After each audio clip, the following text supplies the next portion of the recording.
Welcome, everyone, to the second in our series of webinars called What Works. This is practical advice from Eckerson Group Consultants.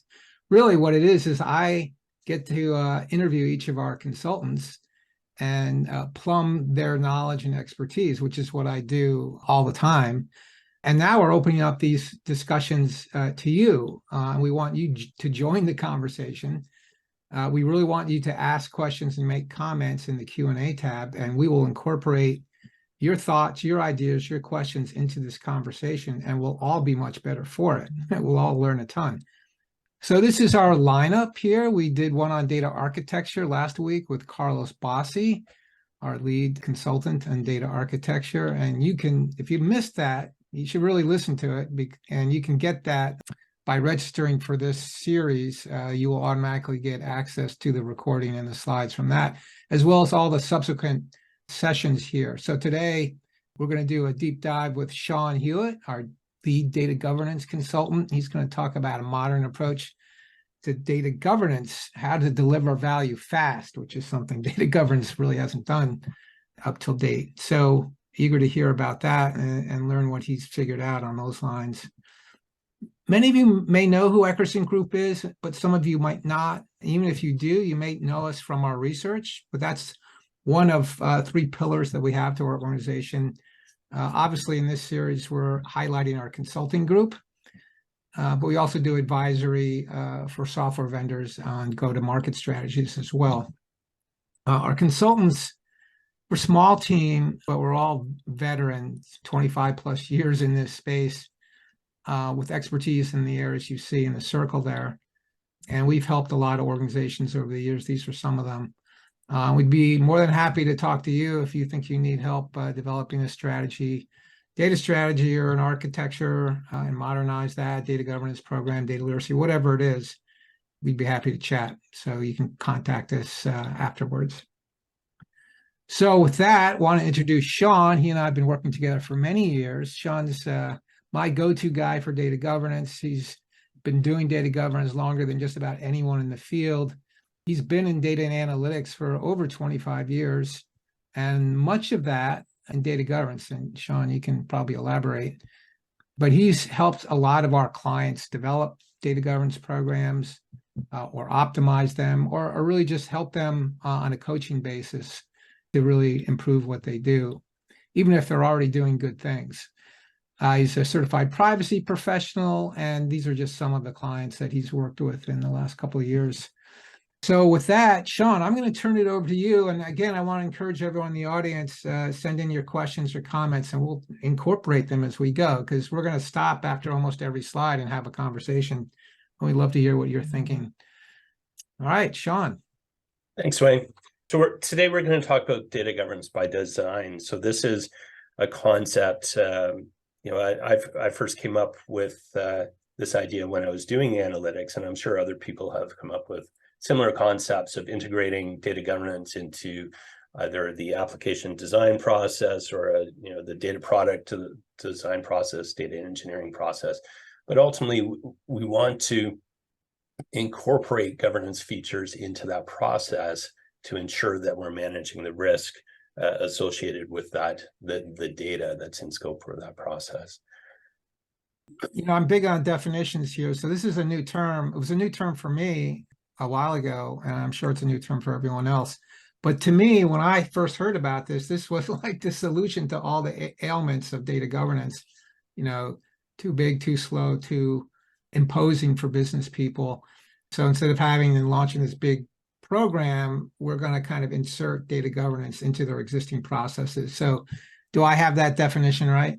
Exactly. So, ultimately for me, it started when I was trying to deliver analytics products, so either a new data warehouse or just modifications, new reports, dashboards. And then knowing that we needed to incorporate data quality controls and stewardship into that process and product, and doing that as early as possible to ensure the outcomes of that product. So, the goal is to stop thinking of data governance as an afterthought. It's not something you add on after you've finished the project. You need to start thinking about it as early as possible to make sure you take advantage of any opportunities to fine tune the design to accommodate those governance features.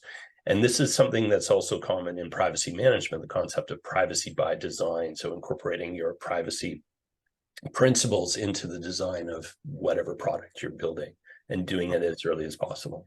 Right. And this approach also, I believe, converts data governance from something that's heavyweight to something that's much lighter weight and easier to implement, right? Exactly. You keep it as light as possible to achieve the objective.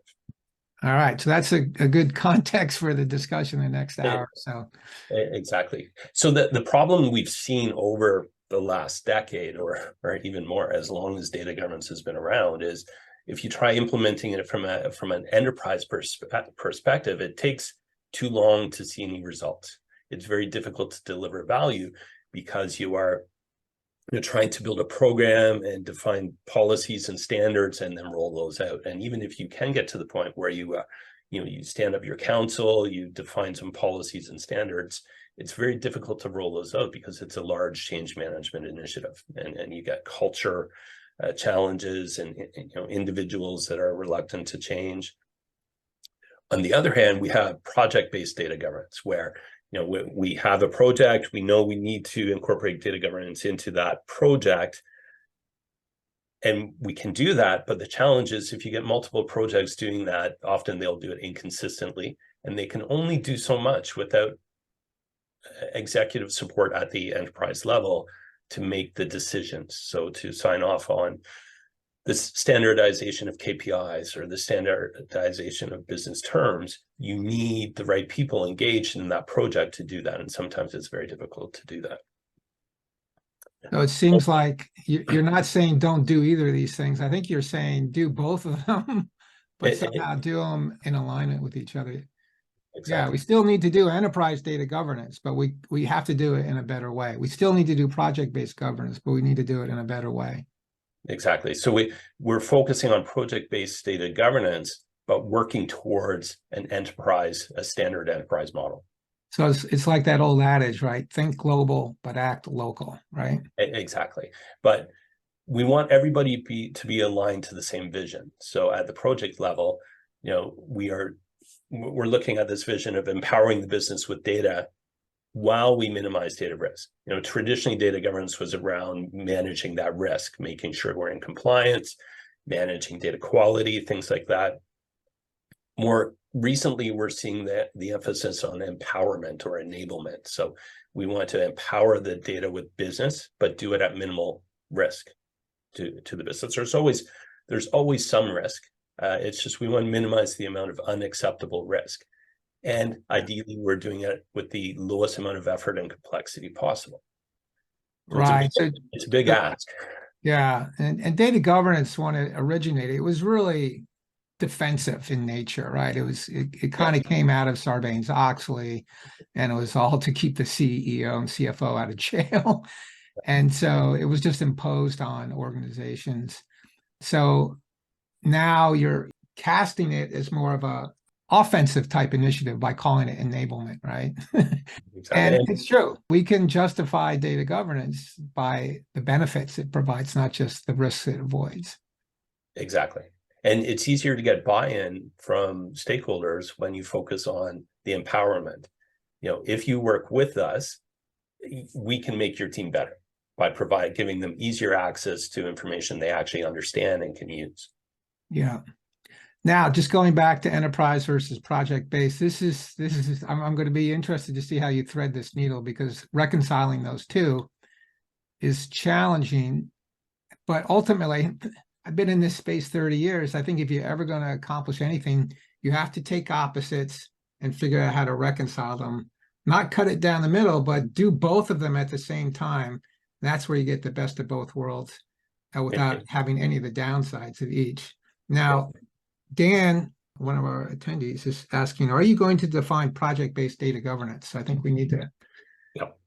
And we'll do that in our next slide. So that's next slide. All right. So Dan, just hold on. Here we go. So just drilling down on the goal. So when I think of data governance, ultimately what we're trying to ensure is that the organization has the data it needs. We want robust, standardized, quality data. It needs to be protected. It needs to be accessible, so easily accessible to the people who need it. It needs to be sustainable. We want to minimize the cost of maintaining that data. And lastly, it needs to, well, not lastly, but next, it needs to be understood. And we're hearing a lot of people talking about literacy. We have a session coming up on literacy soon. So we need to make sure that the people who are using the information are making the right conclusions, that they're using that information correctly and have the right knowledge to do that. Lastly, I've started using this concept of fruitful data. We often talk about data value, and it's very an abstract concept. Fruitful data, here we're talking about the value, the actual value that the information or data is bringing to the organization. So if you put the effort into building an analytical product, let's say a predictive model, is that actually adding value to the business? Is that information providing tangible benefit? That's the fruitful data. And that's something new that we need governance to drive as well. So then the concept of, when we talk about projects, there's a variety of ways that we can structure projects. You could have a project that is focused on the implementation of a new application. So you're implementing a new ERP. That's a great opportunity to embed governance features into that ERP. How are you managing master data? How are you managing quality? Who is responsible for what subsets of information in that application? You could have a project that's focused on a business process. So order to cash. You could be completely redefining your order to cash process and embedding governance features in there. And there may be multiple systems involved, a lot of different functional groups.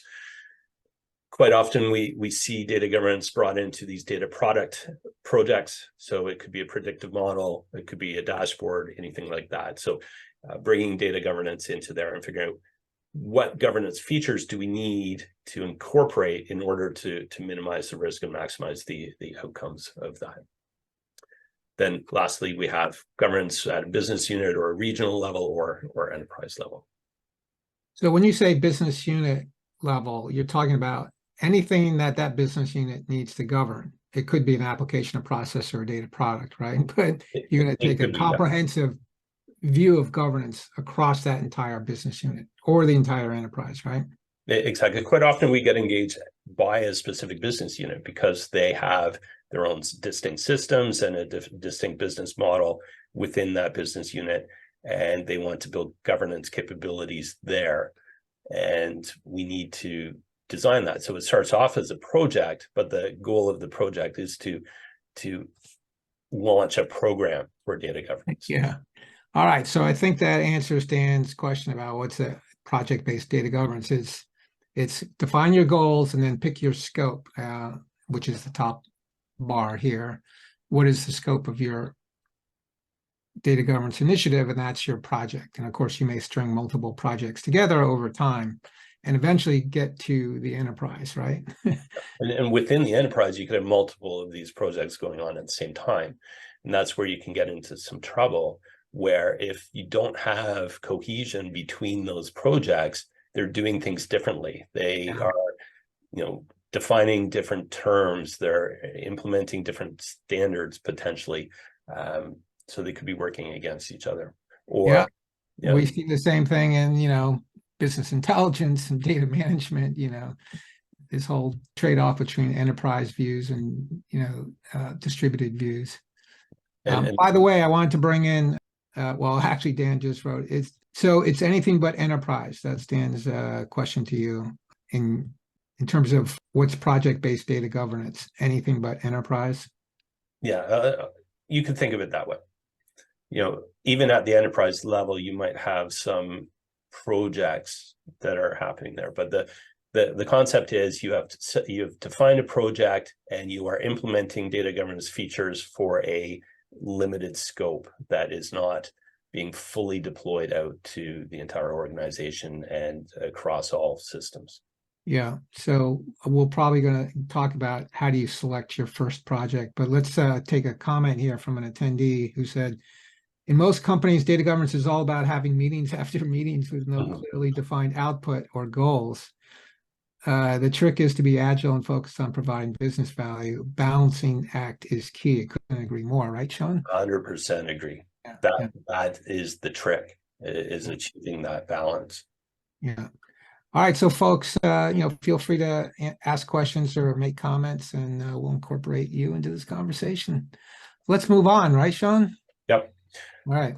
So to fully understand the problem, we need to understand all the stakeholders and actors here. So when you are picking the project or setting the scope of it, you need to understand who are the stakeholders that are engaged in this, from not just from a functional perspective. So once again, if we're developing this predictive model, say it's a predictive model looking at the relationship between diversity and retention, for our customers. So who do we need to engage in these governance conversations around this? Who is going to help us understand, the concept of ethics here? Should we be doing this in the first place, and things like that? So that's where governance comes in, is looking at, do we have the right players here? Are we capturing all of the requirements from the right stakeholders to make sure that this predictive model is not going to expose us to some unnecessary risks, right? That we're minimizing those risks. We have legal, we have HR, we have IT, finance. There's probably other groups that you can think of, but this is just some of the typical ones that we see. The light orange ones are the external stakeholders. So when let's say with this project, we plan to go out and collect new data points from our customers, so we can achieve this goal of understanding diversity and how it impacts retention. So there's some things we need to consider from the customers, and we might need to reach out and set up a focus group to really understand, whether this is an acceptable thing for us to be doing or not. You may have external organizations that you are purchasing information from, and then you get into sharing agreements and all of that stuff. Hey, So Sean, Sam asked an interesting question here. Is it useful to look at how an organization normally handles any type of large-scale change to understand how data governance might be best driven through the business? And I would add, maybe figure out the scope and what project you start with. yes, 100%. So change management is a key success factor for data governance. So it's not about managing data and systems. It's really about managing people. And we're trying to change the behaviors of people and the mindsets of people. And that's why a lot of initiatives fail to deliver results, because they don't have those change management capabilities to really make those changes. And so 100%, if you do have change management expertise in-house and standard frameworks for that, leverage them. If you don't, you need to start building those. And I think Sam asked a slightly different question, which is, like for you, when you go into a new client, you kind of get the lay of the land. You kind of understand their culture, their pain points, how they're organized. Are they more centralized or decentralized? I assume you have a pretty good idea where you can realistically start based on the culture and based on how they have effectively or not initiated projects like this in the past, right? Yeah, for sure. So the starting point is usually really understanding the objective. So whether or not we're brought in, if we're brought in to support a new data platform implementation, right? So that's the project, is to implement a new data platform to support data science or analytics as a whole.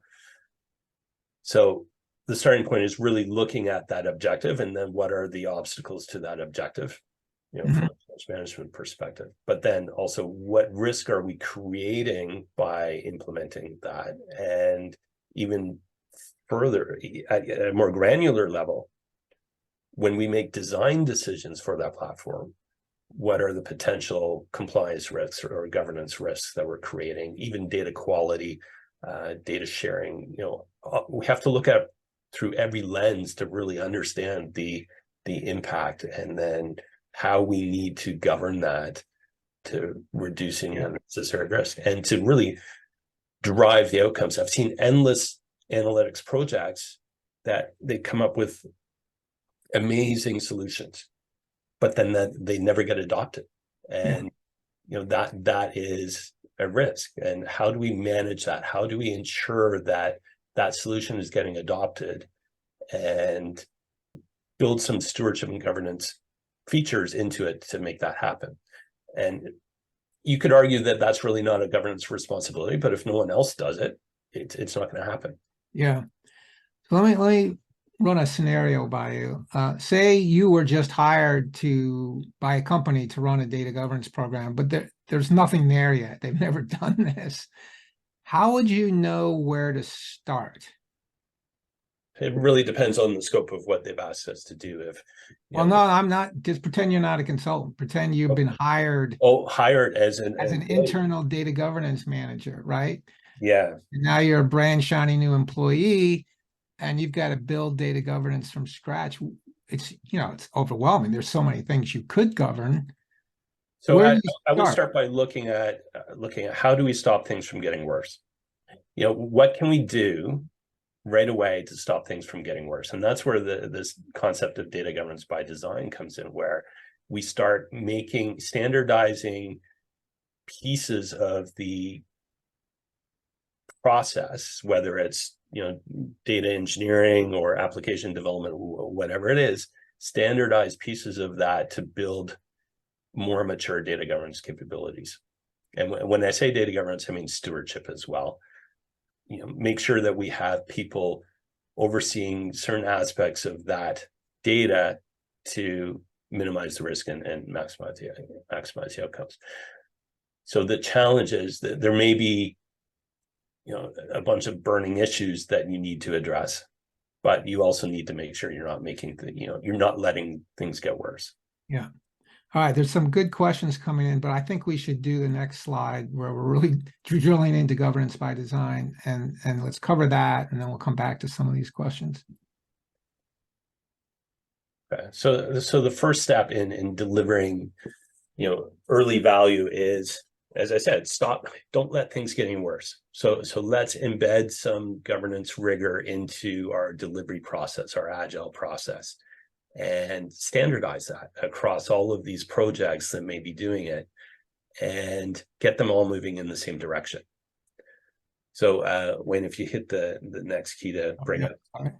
So, typical project, you're initiating it, you're getting everybody aligned in terms of goals, scope, you're identifying who all of the actors are in the project, stakeholders, and key thing here is making sure we clearly understand who the decision makers are from a governance perspective and what decisions they'll be making. So when it comes to standards, policies, even standardizing the business terms and KPIs, things like that, who is going to be doing that? And the earlier you do that, the fewer delays you're going to have in your project.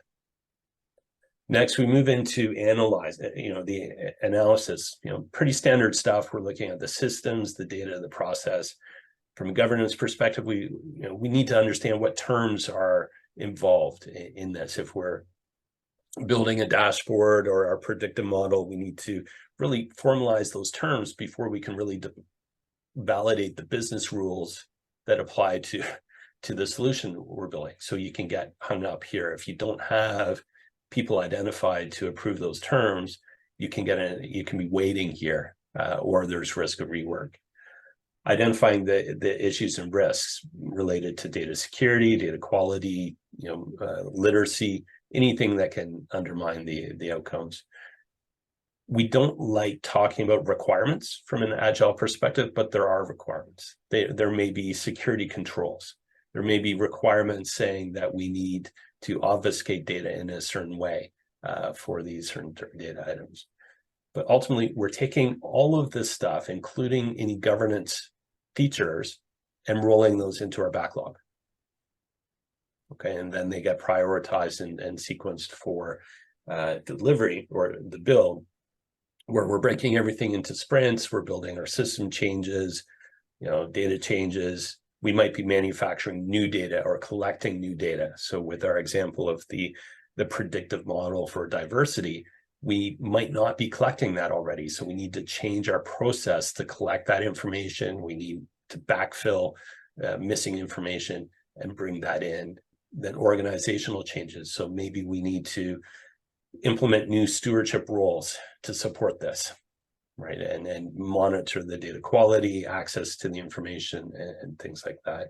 So we go through that iterative development of not just the system, like the predictive model, but all of the governance processes around it. And the goal here is not to go overboard. Figure out what is the minimal viable product from a governance perspective to achieve the minimal expected outcome, right? That's where you need to start. And that's the key to delivering value, is identify the minimal viable product from a governance perspective to achieve the minimal expected outcome. And so there's an art to figuring that out. And we'll go into a little more of that in the next slide, but ultimately the rest of the process, pretty straightforward. Once you've got the decision that you're done, you've achieved a minimal viable product, then you're preparing for deployment, you deploy it, and then once it's in production, you're managing that. So the same framework, and this can be tweaked in any way, but ultimately it could apply to the implementation of an application. It could be an analytics product. It could be pretty much anything. You could follow a similar process to this. All right, so this looks great, but I can see a lot of, product managers out in the business saying, oh my God, how much is this going to slow down our application development process? If we have to inject governance at each of these stages in multiple ways, maybe that is too much for them. So give us a sense of how you would set this up, how much time it would take, and how you would explain it to the business. So it comes down to understanding the risk. So this is the risk management approach. You educate them on what the risks are. You provide them some options as to how we can mitigate those risks. And then we go back to the decision makers we've identified earlier and say, okay, it's your decision. So you scare the heck out of them.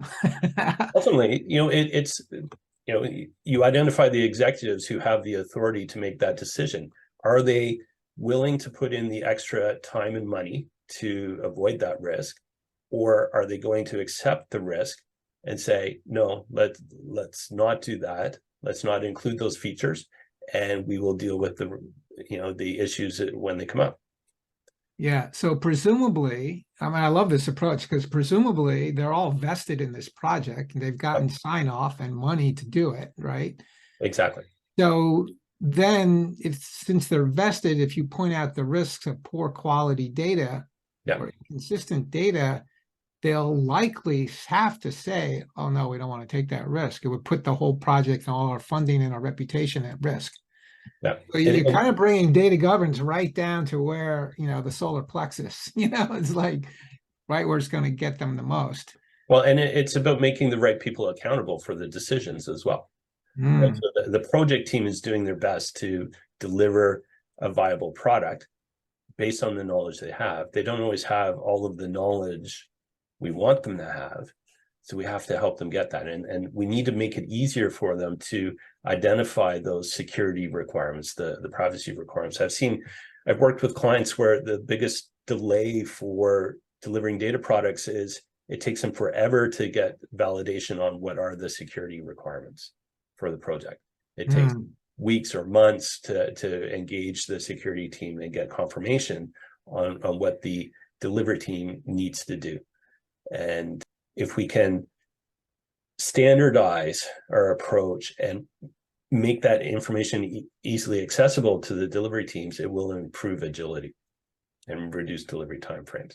So we're standardizing pieces of this as we go. So let's say the first project goes through and identifies, we would be better off if we had a new standard for how we're designing our reporting, the way we store reports in our reporting portal, whether it's Tableau or Power BI or whichever, even a naming standard. So they say, one of the issues is we don't have a standard naming convention for reports. Okay, so maybe we define one as part of this project and then push that out to other groups to use.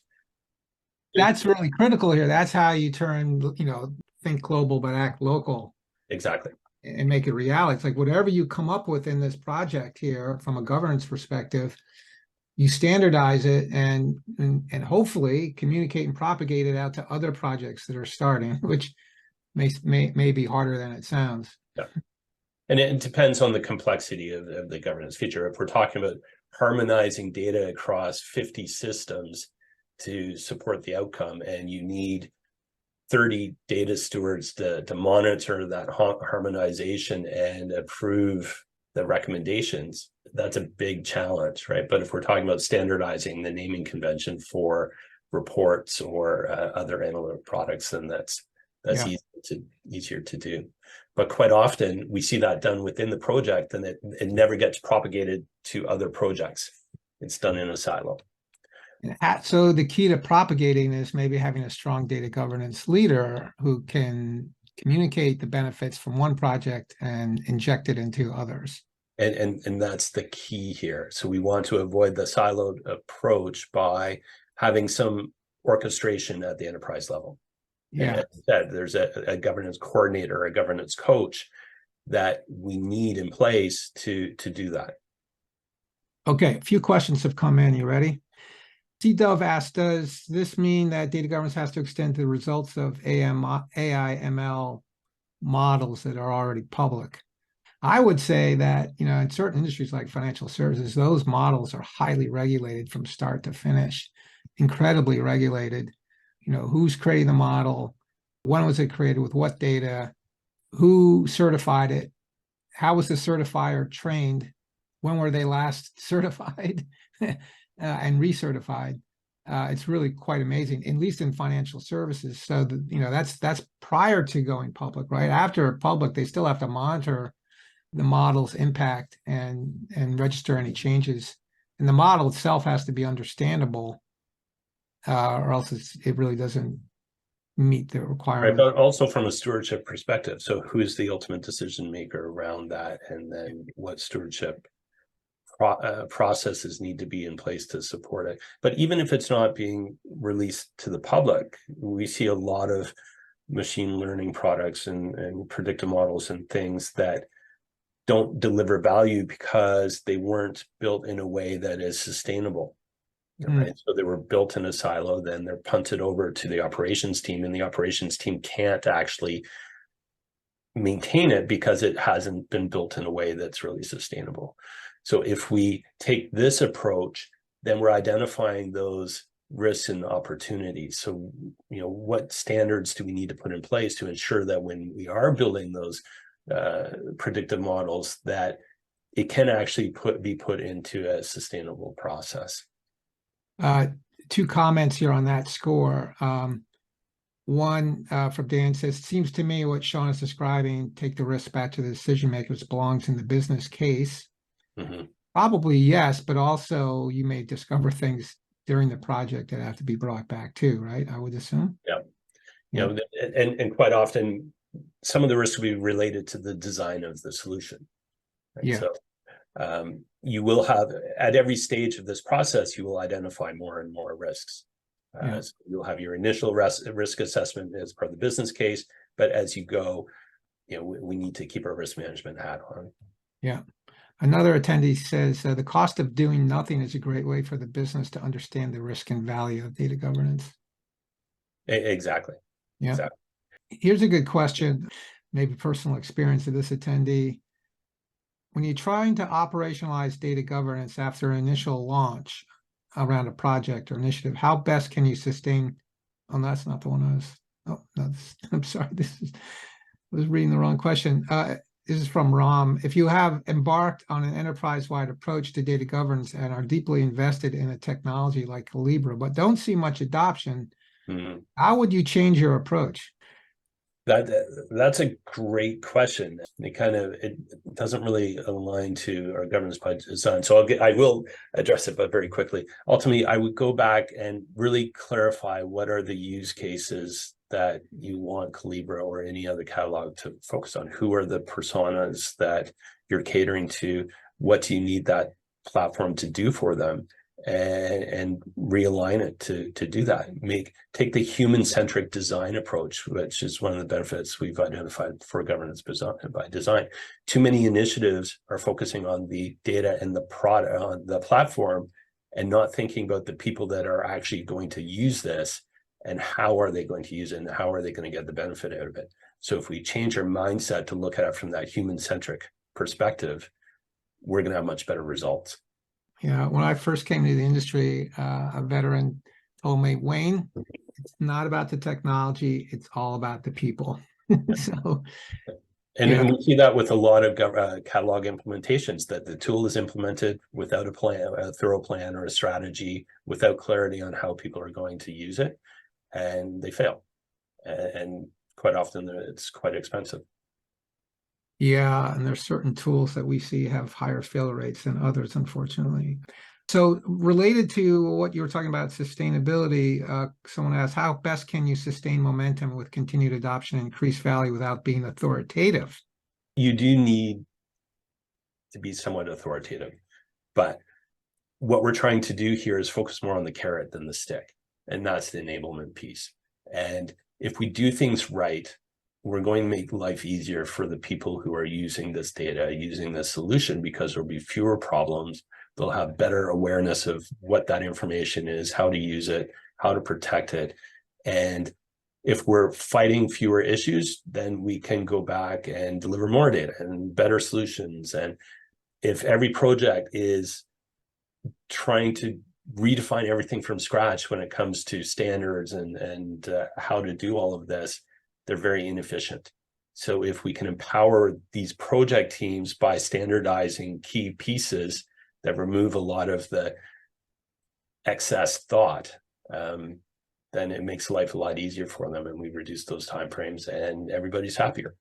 You know, this sounds like a giant flywheel, right?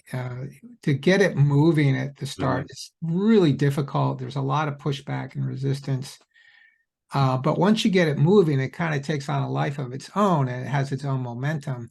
And this reminds me, when I was doing research on data ops, we talked to a company and the manager implemented data ops practices and principles. And in some ways, it's the same thing. Well, you know, we've got to build tests up front, you know, and we've got to check in things and check things out. So there's some, you know, additional administrative work that needs to be done. And of course, developers, they don't want anything to slow them down, right? And they'll complain bitterly about this quote unquote overhead.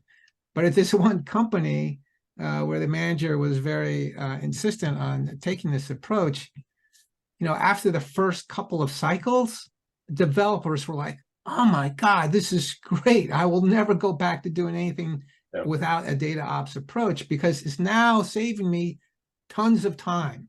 And we have to make fewer decisions in the moment.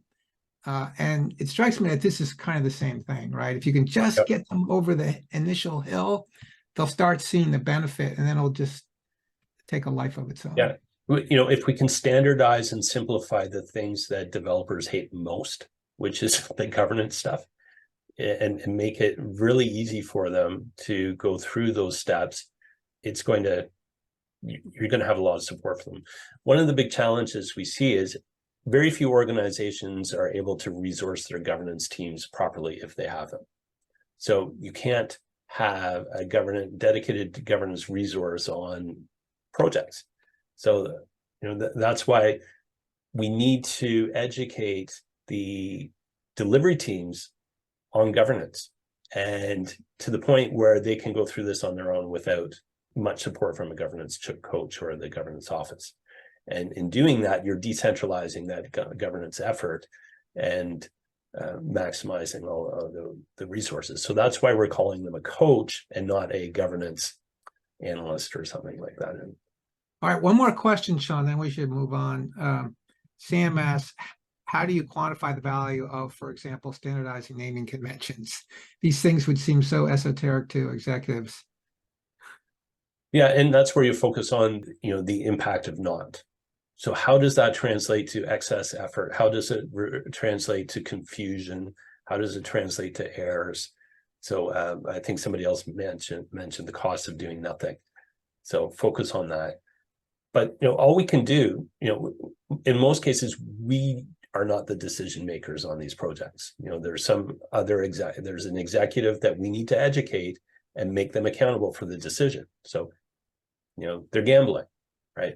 Someone else mentions, this is kind of related. I found broadly socializing performance measures for data governance is an opportunity to introduce gamification to get the business to invest in data governance. So I guess measuring what you're doing in data governance can help you justify what you're doing.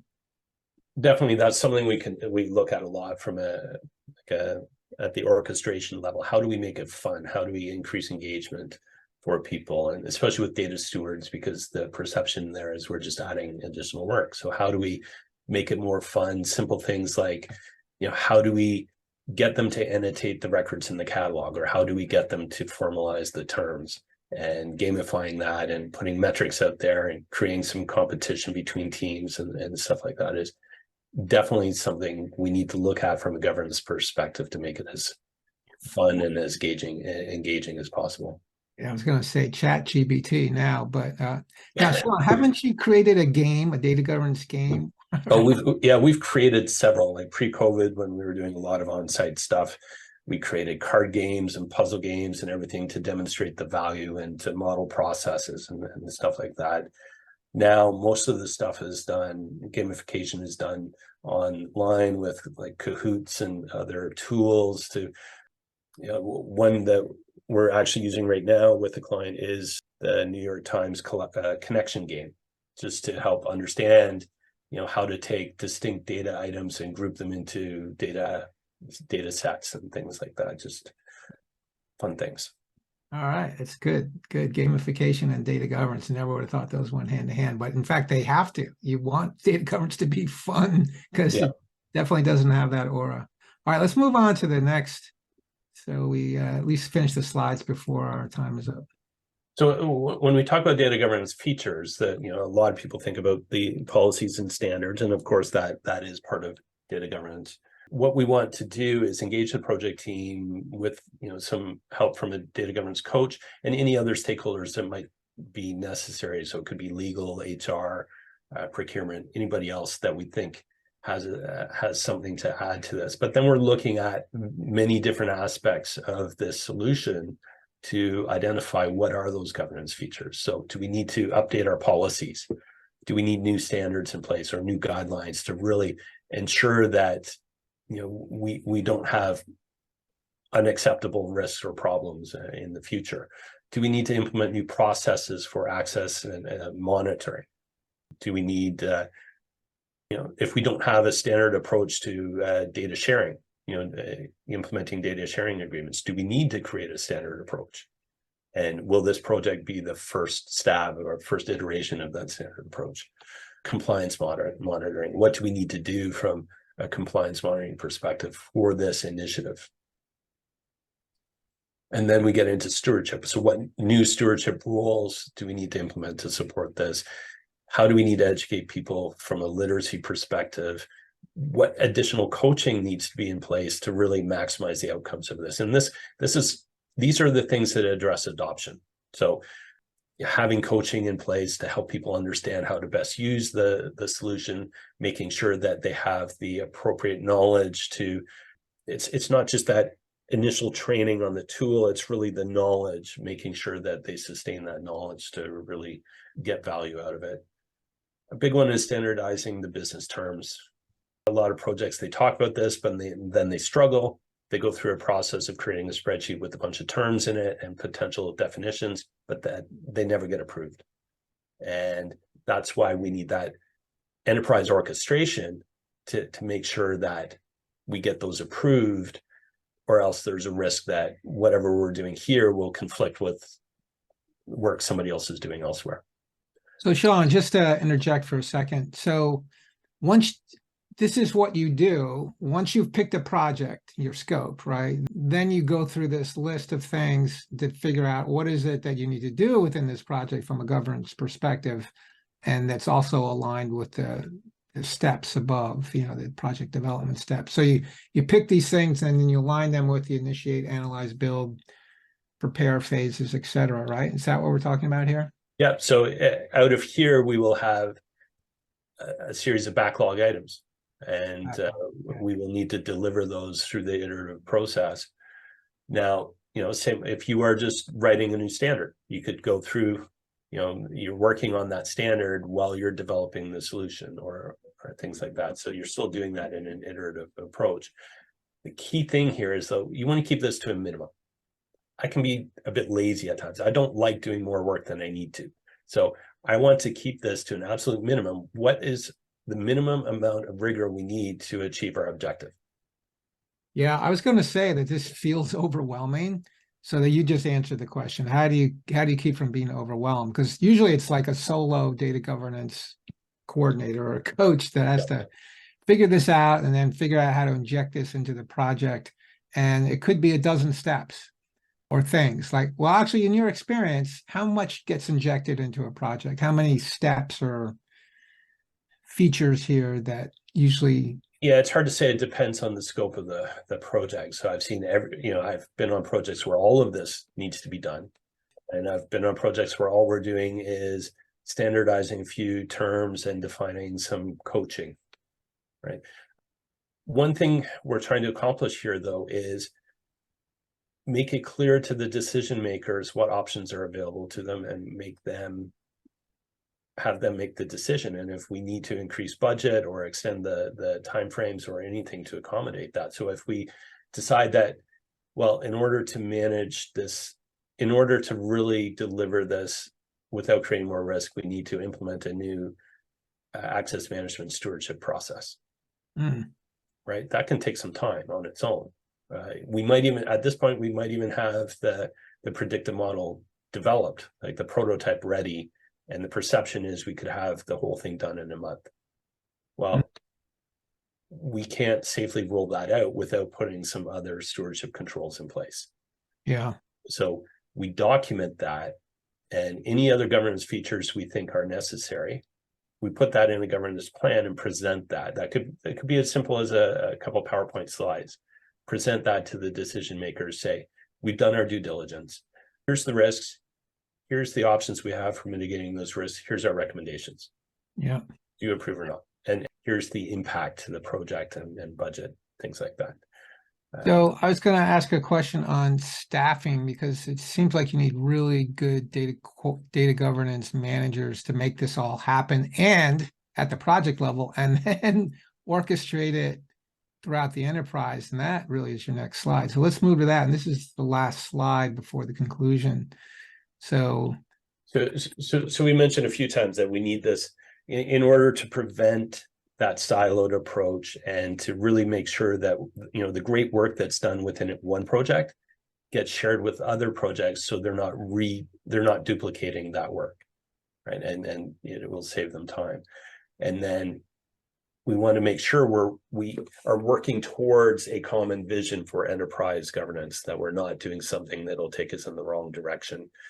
So we need some kind of orchestration. So whether it's a data governance office or a data governance coach at 50% of their time or something like that, you need that centralized person or team making sure that the way the projects are doing data governance is in line with where the organization wants to go, and helping those projects streamline the approach. So helping them identify that minimal viable product from a governance perspective, helping them. All right.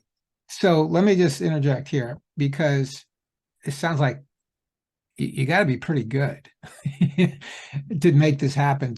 But let's start at just staffing levels. Do you have any rules of thumb by size of organization or maturity of data governance, how big that center circle should be? Like how many people and what level or qualifications of those people? Do you have any rules of thumb for how people can staff their data governance program? That's a tough one because it really depends on the people and the culture of the organization and the complexity of systems and complexity of their strategy, things like that. I would say, Would you recommend, let me just say this, would you recommend that at the very least, whoever is in that office, especially if it's just one person, should they have prior data governance experience? ideally, but I would say they can learn data governance. It's more about the person. They need to be somebody who can influence others. They need strong change management and communication skills. They need to be able to understand data, understand systems, but understand people more than that. If they don't have data governance experience, would you recommend that they at least hire a coach for themselves from the outside who can kind of whisper in their ear and give them guidance? Yeah, I'll sound a little bit self-serving if I say yes, but yes. Well, it turns out that we're doing a lot of that right now on the coaching. Yeah, it is a little self-serving, but we're here to help people. And I think it's, I've been doing this 30 years, and the technology side might be a little more straightforward than the data governance side, because data governance is all about people, process, and change management. Now that's really harder to master and get your arms around than technology, right? So I think that's why so many organizations that fail, they fail to get the results, right? Because it is so complex. But it's about baby steps. So even if that person going in has just a basic knowledge of data governance, as long as they really understand what it is, where they want to go, they just start taking baby steps. They start learning, they start identifying opportunities to implement standards. You have to be realistic around the standards you're implementing and the approaches and the frameworks. And it's one thing to sit down and document something on paper. And I've seen a lot of organizations put some great work into coming up with these amazing frameworks that never get rolled out because they spend 2 years developing a framework and then they have no clue to how to roll it out, or the people who have built it leave. So you need to break it down into very small chunks and make small changes working towards a bigger vision. That's what we've learned on the data architecture side, because we've been hired to build out those, large architectural documents, and they never get implemented, right? So now we just implement architecture iteratively by use cases, and starting with a conceptual architecture, and then we pick use cases that will flesh out different parts of the architecture, and lo and behold, you're demonstrating value while you're validating the concept, and it works. So I think you're advocating the same here on the data governance side. Yeah, so it's similar to what we talked about with the project delivery. So you identify what are those opportunities to increase data governance maturity across the board, and create a backlog, prioritize those, focus on changes that you can make within 1 month or 2 months, and roll those out and just take baby steps, build some momentum. And if you can do that and start demonstrating value very early, you can build a business case for more resources. You can build a case for more training. You can build a case for tools, but you need to just start making small improvements that build up to bigger change. Okay, so we have 1 minute left in the official time frame for this webinar. So Sean, I'm going to have you do your conclusion.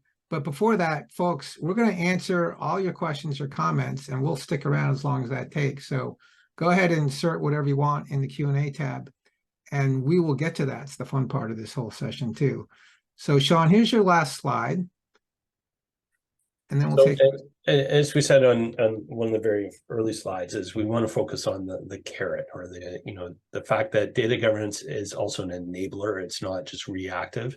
It's not just focused on policies and standards. It's really an enabler to make data more accessible to people and help them understand how to interpret and apply that data in their role. And in doing that, you will get a higher level of buy-in and support to get people to contribute to the catalog, get people contributing to the glossary, and pushing larger organizational change.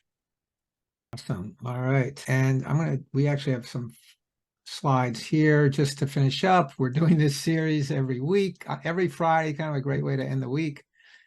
Just let your hair down, learn some stuff. Next week, we're going to launch into data literacy with Josh Reed.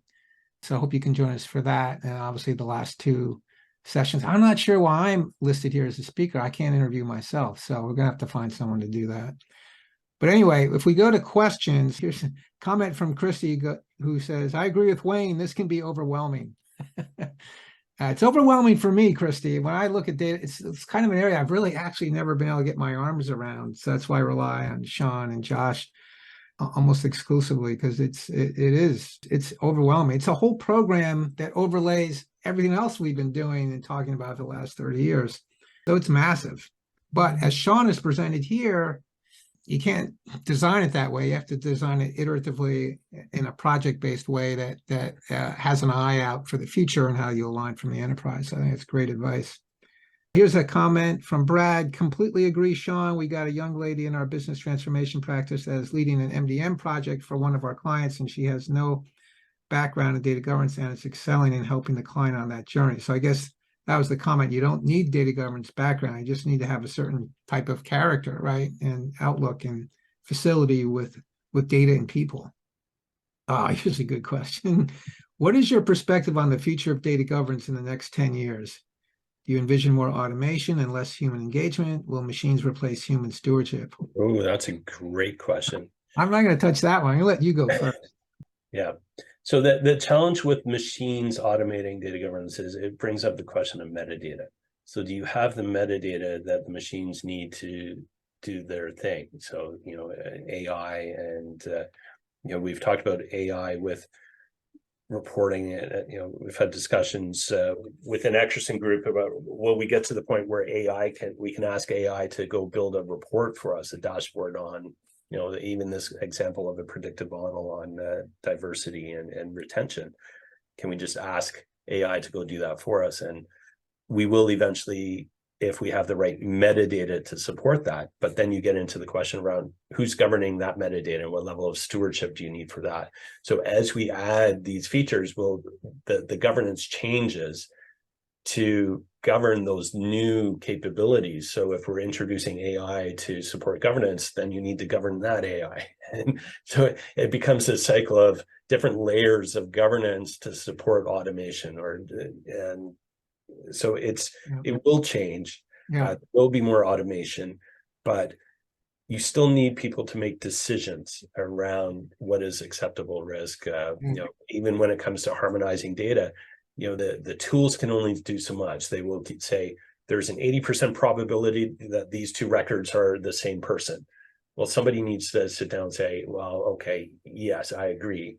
If it's over 90%, the tool will automatically approve, but if it's under, then they need human eyes on it. Yeah. So here's a great example that I came across this week. I was at a conference, one-day event held by Elation, and Elation, like every other vendor in our space, is adding Gen AI to their product. So with Gen AI, the obvious thing it can do for data stewards is automatically fill in descriptions for data assets, create labels for columns and tables and things like that, which is fine. But we all know there's a lot of errors that can crop into that, especially if you're doing like 1,000, updating 1,000 or 10,000, assets at once, which it can do, right? But one of the cool things that Gen AI can bring to the table is that it has the ability to evaluate itself and evaluate its own accuracy.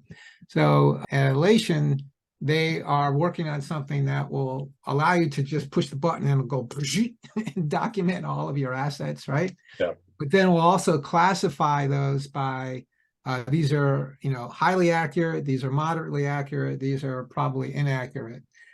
So it adds a classifier to each of the things that's automatically documented. And then you have to, as you were saying, have a policy or process to go about and figure out, well, okay, which of those classifications do we need to go and manually look at and update? Which can we forget, right? Yeah. So things like that will definitely require human intervention, but also I think it'll be a long time before AI can address the cultural aspects of governance. So the change management aspect, changing mindsets, changing cultural challenges. So the history of an organization or the traditions and how that may present roadblocks to what we're trying to achieve. I don't see AI helping on that front for a long time. So governance will have to, the human aspect of governance, but definitely AI is going to make life easier in automating a lot of the heavy lifting. Yep. But the nuanced aspects of data governance are still going to require people. Yeah, just along those lines, someone mentioned metadata hydration always seems to be the biggest pole in the tent. I think that's what we were just talking about, documenting assets. Even seeing the market shift towards audio lineage versus curating is a step forward. So yeah, lineage is a huge area and very challenging one for vendors, by the way, but they seem to be getting their arms around it. Let's see a few other comments. Christy says, yes, I love that Sean is saying, quote, do baby steps, do what you need, don't do extra work, quote, unquote. So Sean, well, folks, if you have any other questions, add them now, or we will start closing down. This has been fun as always. I've learned a few things as always, so I rate this as highly successful event, selfishly from my own perspective. We'd love to hear from you out there, what you thought of this. In fact, we'd love for you to promote it, because we think other people can benefit from this knowledge and information. If you've registered, you will get the slides and the recording, and we encourage you to pass those around. Our goal really here is to share knowledge and help people become successful. So please help us do that and spread the word, social media, word of mouth, even in your own organizations. Sean, any last words for our audience? Well, I think the main thing would be, remember it's about maintaining balance, balancing the agility and innovation. So the data-driven agility and innovation with that risk management approach. And, we don't want to apply a lot of overhead to anything. We want to make things accessible and easy to use. So it comes down to identifying that minimum amount of governance required. All right. Well, we got one more question that came in from Mike. He says, I agree and love the points on agility and business engagement. When we make it easy and lightweight and valuable, they will come. We use tools to put ownership in business items, not technical hands. So I guess that's a comment, reinforcing comment. So thank you for that, Mike. So again, thank you, everybody. And special thanks to Sean for sharing all of your hard-won wisdom. And you can reach me at wayne@eckerson.com or info@eckerson.com, Sean@eckerson.com. So we'd love to hear from you all. Have a great day. Thank you very much. Thanks, everybody.